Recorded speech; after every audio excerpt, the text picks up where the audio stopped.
जय हिंद साथियों, मैं आपका फ्रेंड विजय अपने YouTube channel ITI technical power TV पर स्वागत हूँ। फ्रेंड्स, अभी जो हमारी क्लास चल रही है वो रेलवे के लिए इम्पोर्टेंट साइंस के क्वेश्चनों को हम देख रहे हैं। तो जो भी फ्रेंड्स हमारे चैनल से नहीं जुड़े उनसे रिक्वेस्ट, हमारे चैनल को सब्सक्राइब जरूर कीजिएगा और वीडियो को देखते से भी जरूर कीजिएगा। तो दोस्तों, प्रीवियस क्लास में जो क्वेश्चन किए थे, आगे उसके क्वेश्चन को देखते हैं। नेक्स्ट, निम्न में से कौन सा किस धातु का इलेक्ट्रॉनिक विन्यास नहीं, ये आपसे पूछा गया है। तो धातु का इलेक्ट्रॉनिक विन्यास की अगर बात करें हम, धातु का इलेक्ट्रॉनिक विन्यास की अगर बात करें तो क्या होता है, देखिए।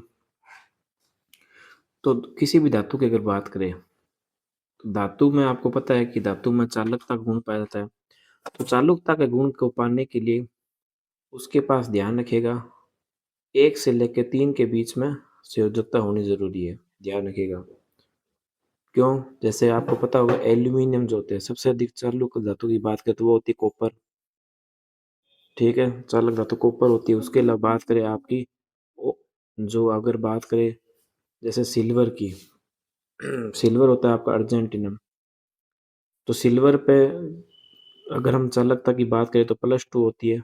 संयोजकता की बात करें अगर हम, कितनी होती है भाई? सिल्वर की बात करें तो उस पर होती है Hg+ में 2 होती है। तो ये इसकी संयोजकता होती है +2 इलेक्ट्रॉन की। तो ये आपका सिल्वर। उसके अलावा कॉपर है, कॉपर पे +2 होती है।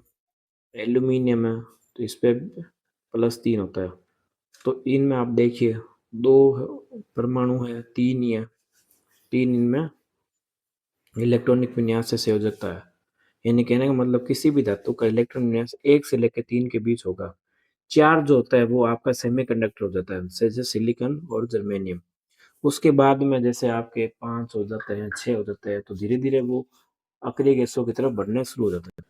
तो इन सभी में मैंने बता दिया आपको 3 है, किसी पे 2 है। तो ये कहने का मतलब चालक पर सब पे 1 से लेकर 3 के बीच में, और आपका अर्धचालक होता है उस पर 4 संयोजकता होती है। उसके बाद वह धीरे धीरे जाते जाते अधातु की तरफ बढ़ते हैं, जैसे ऑक्सीजन वगैरह होती है तो उनमें संयोजकता वगैरह होती है। तो 22वीं कक्षा में 8 इलेक्ट्रॉन आने शुरू हो जाते हैं, 6 भी हो जाते हैं। अक्रिय गैसों के तो 8 है संयोजी इलेक्ट्रॉन की। और उसके अलावा बात करें ऑक्सीजन वगैरह तो वो 6 है। तो यानी कि अधातु की तरफ बढ़ते बढ़ते ये संयोजकता बढ़ती जाती है। ठीक है ना? तो अब इसमें क्वेश्चन में आपसे ये पूछा गया कि कौन सा नहीं है, ये पूछा गया। तो यहाँ पर देखिए ये वाला इलेक्ट्रॉन पकड़ना आपको, पीछे वाला। तो 3 ये होता है धातु के लिए, 1 भी होता है, ये मैंने बता दिया, 1 भी होता है। 6 नहीं होता, 2 और 6 होता है आपका ऑक्सीजन का। भाई 2 और 6 आपका ऑक्सीजन का होता है। 2 और 6 को जब जोड़ते हैं इलेक्ट्रॉन कितना होता है? 8। और ऑक्सीजन का परमाणु क्रमांक कितना है? 8। यानी कि 6 संयोजकता वाला तत्व आपका, वहाँ की जगह 6 संयोजकता जिसकी है, जिस किसी तत्व की, तो वो आपका अधातु की कैटेगरी में आता है। इसके हम इलेक्ट्रॉन की संख्या निकाल कैसे निकालेंगे? वो निकलेगी आपकी 2, 8। अब देखिएगा यहाँ पर जब तीसरी कक्षा की बात करें, तीसरी कक्षा में कितने इलेक्ट्रॉन हो सकते हैं? 18। लेकिन 18 का 18 नहीं भरा जा सकता है, क्योंकि आप एक ही तत्व में 8 से ज्यादा तत्व नहीं भर सकते। इसलिए यहाँ पर क्या हो जाएगा, यहाँ पर इलेक्ट्रॉन हम कितने भर देंगे? आगे इसमें जो उप कक्षाएं होती है उसके अनुसार इलेक्ट्रॉन भरे जाते हैं। तो ज्यादा मैं आपको डिटेल में नहीं बताऊंगा। यहाँ पर आपको यही ध्यान रखना है कि यहाँ पर अगली कक्षा में कितने इलेक्ट्रॉन आएगा? 8 से ज्यादा इलेक्ट्रॉन नहीं आएंगे। तो पहली कक्षा में 2, उसके बाद दूसरी में 8, यहाँ पर तीसरे में कितने आ जाएंगे? 18। ये ऑफ ऑफ नियम के अनुसार है, 2, 8। अब यहाँ पर क्या होगा? 18 नहीं होगा। ठीक है, तो यहाँ पर हम क्या करेंगे? 2, 8 और फिर हो जाएगा 8। 2, 8 करेंगे 10, 10, 8, 1, 18। उसके बाद में यहाँ पर कितना आ जाए? 1 इलेक्ट्रॉन। तो यहाँ पर कितने इलेक्ट्रॉन हो गए? 1 चाहिए कितने हमारे को? 2। तो 2, 8, 8, 1, 10, 8, 18, 1, 19। तो हमारा हो गया पोटेशियम का। लिथियम का कितना है? लिथियम का भी 1 है। पोटेशियम की बात करें तो सॉरी, बात कीजिए कैल्शियम की। कैल्शियम की बात करें तो कैल्शियम आता है 20 पर, सेम। तो कैल्शियम का भी सेम यही बनेगा। कैल्शियम में क्या बन जाएगा? 2, 8, 8। अब यहाँ पर कितना आ जाएगा? 1 की जगह यहाँ पर 2 आ जाएगा। अब इनको जोड़े, 2, 8, 10, 18, 2, 20। ये तीसरी में 18 क्यों नहीं? क्योंकि अष्टक नियम के अनुसार आप 22वीं कक्षा में यहाँ पर जो होते हैं 8 से ज्यादा इलेक्ट्रॉन नहीं भर सकते हो। तो यहाँ पर 2, 8, 10, 1, 18 और 2। यहाँ पर ये साथ में उप कक्षाएं भी चलती है SPDF वाली। उसके अनुसार क्योंकि इलेक्ट्रॉन भरने के लिए कोई एक नियम नहीं होता, काफी नियम होते हैं इलेक्ट्रॉन भरने के। ऑफ बो का नियम अलग होता है, ठीक है ना, जिसमें एसपीडीएफ वाला चलता है, 1:2 2:2, तो उसके अनुसार भी इलेक्ट्रॉन होता है। और 2n² नियम वो भी एक अलग होता है। 2n² तो हम कक्षाएं के अनुसार चलती है, ठीक है ना, और ओप्पो का जो नियम है वो उप कक्षाओं के अनुसार चलता है, इसलिए इसमें इलेक्ट्रॉनों के विन्यास में यहाँ पर कंफ्यूजन होती है। इसलिए यहाँ पर ओप्पो का नियम ज्यादा प्रेफर करता है। बाकी 2n² नियम से थोड़ा इजी होता है करना। बाकी पर कई क्वेश्चन इसमें इस तरीके से करना मुश्किल हो जाता है, क्योंकि अगर आप उस नियम से करेंगे तो यहाँ पर 30 से हम 18 रख देंगे। जैसे इसको आप क्वेश्चन कैल्शियम वाले देख लीजिए, तो इसमें आप 2 8 अब 18 कर दिया, तो कितने हो गए 20। लेकिन अब आपको यहाँ पर 2 इलेक्ट्रॉन का पता नहीं लग पा रहा, इसलिए इस चीज का इस तरीके से आप इस क्वेश्चन को कर पाएंगे। आगे नेक्स्ट क्वेश्चन हम देखते हैं।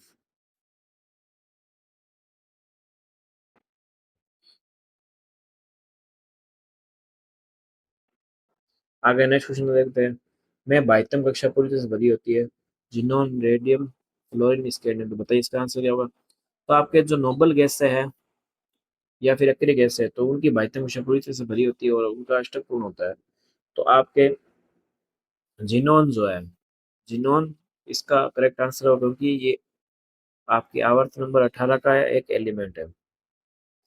नेक्स्ट क्वेश्चन हम देखते हैं। पहले आवर्त में दोनों तत्वों के में संयोजी इलेक्ट्रॉन होते हैं, बताइए। तो पहले आवर्त दोनों तत्वों के संयोजी इलेक्ट्रॉन किस कोष में भर जाएंगे, के कोष, एम कोष, एन कोष और एल कोष, बताइए। तो पहले आवर्त की तत्वों की बात करें तो ये होते हैं hydrogen, lithium, sodium, potassium, caesium और फ्रांसियम, ये तत्व होते हैं। ठीक है ना, तो फर्स्ट आवर्त जो होते हैं उसके तत्व ये होता है hydrogen, lithium, sodium, potassium, rubidium, caesium, francium. तो पहले तत्व के जो आवर्त होते हैं उसके जो संयोजी इलेक्ट्रॉन होते हैं वो हमेशा के कोष में भरे जाते हैं। किसमें भरे जाते हैं, के कोष में भरे जाते हैं।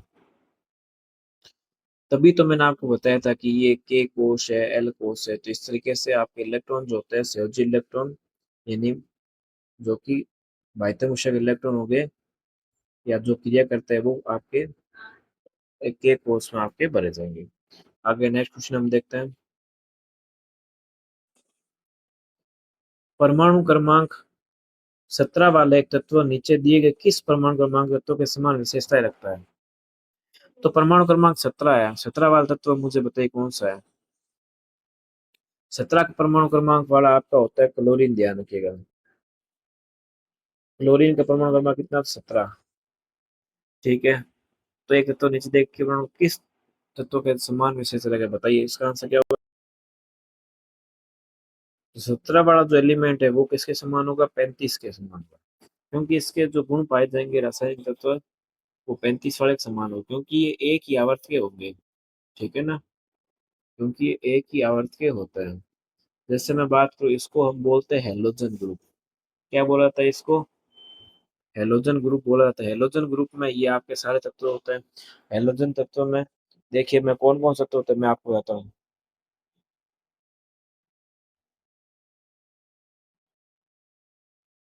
तो ये सारा आपके हेलोजन तत्व होते हैं, ध्यान रखिएगा। ठीक है ना, क्लोरीन, क्लोरीन, ब्रोमियम, आइडियम और एंटोनियम, तो ये सारे एलिमेंट जो है आपके हेलोजन ग्रुप के होते हैं। ठीक है ना, तो ये इनकी विशेषताएं आपके 35 वाले के समान होते हैं। इसके 35 वाला आपके ब्रोम ये होता है। आगे नेक्स्ट क्वेश्चन हम देखते हैं। के बाह्यतम कक्ष में 1 से 3 इलेक्ट्रॉन होते हैं, तो ये क्वेश्चन पहले पूछा जा सकता है, धातु में 1 से 3 इलेक्ट्रॉन होते हैं। आगे नेक्स्ट क्वेश्चन देखते हैं। सबसे भारी ऑर्बिट में इलेक्ट्रॉन की संख्या एक समान होती है। सबसे भारी ऑर्बिट में इलेक्ट्रॉन की संख्या एक समान किसमें होती है, बताइएगा। अब देखिए नेक्स्ट क्वेश्चन हम देखते हैं। सबसे भारी ऑर्बिट में इलेक्ट्रॉन संख्या एक समान किसमें होगी, बताइएगा। तो यहाँ पर आपको ध्यान रखिएगा, सबसे पहले थोड़ी आवर्त सारणी आपको थोड़ी याद होनी जरूरी है। इसमें आपको देखिए इलेक्ट्रॉन की संख्या एक समान किसमें, अब इसमें ये तत्व करने के लिए मैंने आपको कल, याद कीजिएगा, मैंने आपको कल थोड़ा वो बताया था। मैंने पंचसंयोजक तत्वों के बारे में बताया था। पंचसंयोजक तत्व जब मैंने बताया तब मैंने आपको एक चीज बताई थी, याद करिएगा। तो मैंने 5 सूत्र तो बताए थे। तो अगर वो आपको पता है तभी आप इस क्वेश्चन को कर पाएंगे। और अन्यथा आपको इनका या तो आपको परमाणु क्रमांक याद हो, परमाणु क्रमांक भी आपको अधिकतम 30 तक याद हो सकते हैं, उससे ज्यादा तो पॉसिबल नहीं है। आर्गन तो आपका 18 नंबर पर, पोटेशियम 19 पर है, तो कोई समस्या नहीं। हाइड्रोजन हीलियम ये समान तत्व है। ऑक्सीजन और आपकी जो फ्लोरीन है, ये आपका ऑक्सीजन और फ्लोरीन है, ये वाला। तो इसमें आर्सेनिक और बिस्मिथ जो है, इनकी इलेक्ट्रॉन की संख्या एक समान होगी। इसका कारण मैं बता देता हूँ, देखिएगा। इसका एक ही कारण बताता हूँ। देखिए, आपका जो मैं बात करता हूँ, जो जैसे कि जिनको बोला जाता है पंच संयोजक तत्व है, जिनकी संयोजकता 5 इलेक्ट्रॉन की होती है, तो वो किस ग्रुप में आते हैं, देखिए। तो इसमें ये तत्व होता है आर्सेनिक, एंटीमनी, बिस्मिथ, नाइट्रोजन और फास्फोरस, ये सारे आते हैं। ठीक है ना। मैं इसका सही ढंग से क्रम भी लिख देता हूँ, कौन कौन से होता है, ये भी पूछ लेते हैं कई बार।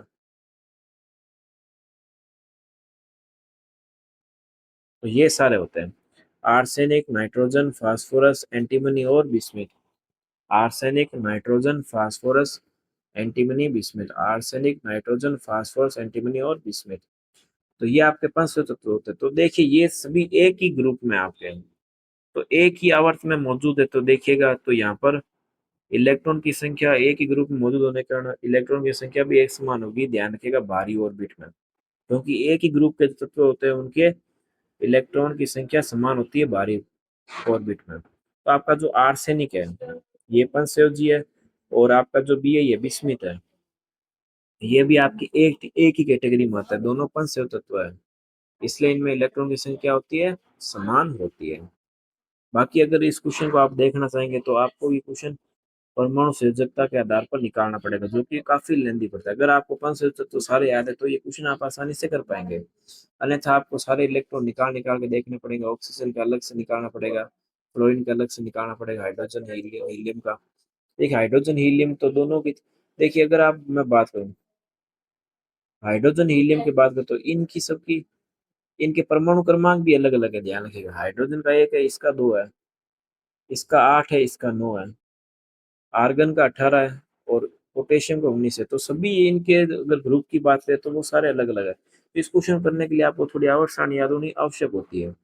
ठीक है ना, तभी आप इस क्वेश्चन कर पाएंगे। थोड़ा अच्छे लेवल का ये क्वेश्चन आप इसको मान सकते हैं। तो अगर आपको ये पंच तत्व तो मैंने जो कल बताया था, वो अगर आपको याद है, तो इस क्वेश्चन को आप आसानी से कर पाएंगे, क्योंकि पंच तत्व में ये आपके आर्सेनिक, नाइट्रोजन, फास्फोरस और ये आपका एंटीमनी और बिस्मुथ, ये सारे आ जाते हैं। आगे नेक्स्ट क्वेश्चन की तरफ बढ़ते हैं। तत्व के बाहरी सेल में 8 इलेक्ट्रॉन के साथ 3 कक्षाएं होती है, किसमें होती है बताइएगा, देखिएगा। तो इस क्वेश्चन को कैसे करेंगे, सबसे भारी सेल में 8 इलेक्ट्रॉन के साथ 3 कक्षा किसमें होगी। देखिए, इसमें क्वेश्चन में आपके देखिए क्वेश्चन के ऑप्शन भी सबसे मजेदार दे रखे हैं, देखिए। तो आपको ये सारे याद होना चाहिए कौन कौन होता है। तो ये होता है हीलियम, हीलियम हो गया आपका। उसके अलावा आपका जो होता है नियोन, आर्गन, क्रिप्टॉन, जिनोन और रेडॉन। ये सब आपके 18वें एलिमेंट के तत्व है। ही नियर कर जिनोन रेडोन, ये इसकी ट्रिक होती है, आप ऐसे याद रख सकते हैं। ही नियर कर जिनोन रेडोन, ही नियर कर जिनोन रेडोन। आपको इसका सबका मतलब एक बात करें, तो इसका क्रम भी पता होना जरूरी है। कुछ क्वेश्चन जो होते हैं दोस्तों, वो पूरा आपके आवर्त सारणी पे बेस होता है, तो इसलिए आपको आवर्त सारणी ढंग से थोड़ी याद होनी जरूरी होती है। तभी इनमें केमिस्ट्री में सबसे, अगर हार्ड टॉपिक की बात करें, तो आवर्त सारणी को याद करना है, क्योंकि आवर्त सारणी से रिलेटेड क्वेश्चन काफी अलग अलग टॉपिक में पूछ लेता है। तो यहाँ पर 18वें एलिमेंट में बता दिया, ही नी अर्क और जिनोन रेडॉन, यानी कि ये हीलियम हो गए, ये नियोन हो गए, ये आर्गन, ये क्रिप्टॉन, जिनोन और रेडॉन। तो अच्छा, मजेदार बात ये है कि आपको देखिए ऑप्शन भी मजेदार दे रखे हैं। क्रिप्टॉन भी इसमें मौजूद है, नियोन भी इसमें मौजूद है, जिनोन भी मौजूद है, और आर्गन भी मौजूद है। तो अब इस क्वेश्चन करना सबसे भारी काम हो जाता है, क्योंकि सारे ही 8 इलेक्ट्रॉन है। तो इसमें आप ऑप्शन को ऐसे नहीं निकाल सकते। इसमें अगर आपको ऑप्शन के अगर निकालना है, तो सबसे पहले आपको यहाँ पर इलेक्ट्रॉन की संख्या आपको लिखनी जरूरी होती है, तभी आप इस क्वेश्चन को कर पाएंगे। 3 कक्षाएं बाहरी सेल के साथ पूछी हुई है, तो ये भी काफी अच्छे लेवल का क्वेश्चन आप मान सकते हैं, क्योंकि ग्रुप डी के में जो आने वाला क्वेश्चन कई बार वो क्या पूछ लेता है, हार्ड भी पूछ लेता है। ठीक है, सबसे पहले मैं आर्गन पर ट्राई करता हूँ। क्योंकि आर्गन का पास में क्रिप्टॉन, जिनोन का तो परमाणु क्रमांक याद होना सभी के लिए संभव नहीं होता। नियॉन का हमको पता है 11 होता है। नियॉन का कितना होता है? 11 होता है। तो इसमें अगर हम 2n स्क्वायर नियम भी लगाए तो इसमें 2 8 10 हो जाएगा। 10 के बाद में आपका नियॉन कितने पे आता है बताइए? नियॉन की अगर बात करें, देखिए hydrogen, helium, lithium, beryllium, boron, carbon, nitrogen, oxygen, fluorine और नियॉन। तो नियॉन आपका तो किस पर आता है भाई? 10 नंबर पर आता है। तो 8 इलेक्ट्रॉन तो इसमें थोड़ा मुश्किल होता है बढ़ना। अब इसमें आर्गन की बात करें तो आर्गन वाला भी, अब इसमें आर्गन की बात करें, आर्गन वैसे 18 पर आता है आपका। आर्गन, पोटेशियम और कैल्शियम, आर्गन आपको 18 नंबर पर आता है। तो इसमें 3 कक्षाएं देखो किस तरीके से बनेगी मैं बताता हूँ। देखिए इसमें आपको उप कक्षाएं भी आपको पता होगी, एसपीडीएफ वगैरह वो उप कक्षाएं होती है। उसके अलावा 2n स्क्वायर नियम भी होते हैं। तो इसमें भरने के, इलेक्ट्रॉन भरने के काफी नियम इसमें होते हैं। अगर आपने ढंग से थ्योरी पढ़ रखी है तभी आप इन क्वेश्चनों कर पाएंगे, और अच्छे लेवल के ये काफी ये क्वेश्चन है। देखिए कितने अच्छे लेवल के क्वेश्चन रेलवे ग्रुप डी के एग्जाम तक में पूछा जाता है। तो यहाँ पर बाहरी सेल में अब आपको 8 इलेक्ट्रॉन निकालने, तो कैसे निकालेंगे देखिएगा, मैं आपको इसका तरीका बता दूं। तो आप एक बार आर्गन को ले लीजिए, क्योंकि आसपास जो मौजूद है उसको आप ले लीजिए एक बार, तो आपके लिए सहूलियत होगी। इसमें आर्गन में देखिए इलेक्ट्रॉन में भरना सिखाता हूँ। तो 2 8, अब तीसरे में 18 नहीं भर सकते, मैंने आपको बताया था 18 भरेंगे सीधा मुझसे नहीं निकलेगा। ठीक है ना? अगर आप इसमें मान लीजिए अगर आप 18 कर देते हैं, मान लिया बाई चांस, इसमें देखिए 18, 8 और 10, 10 8 18, 28, 28 इलेक्ट्रॉन तो चाहिए नहीं।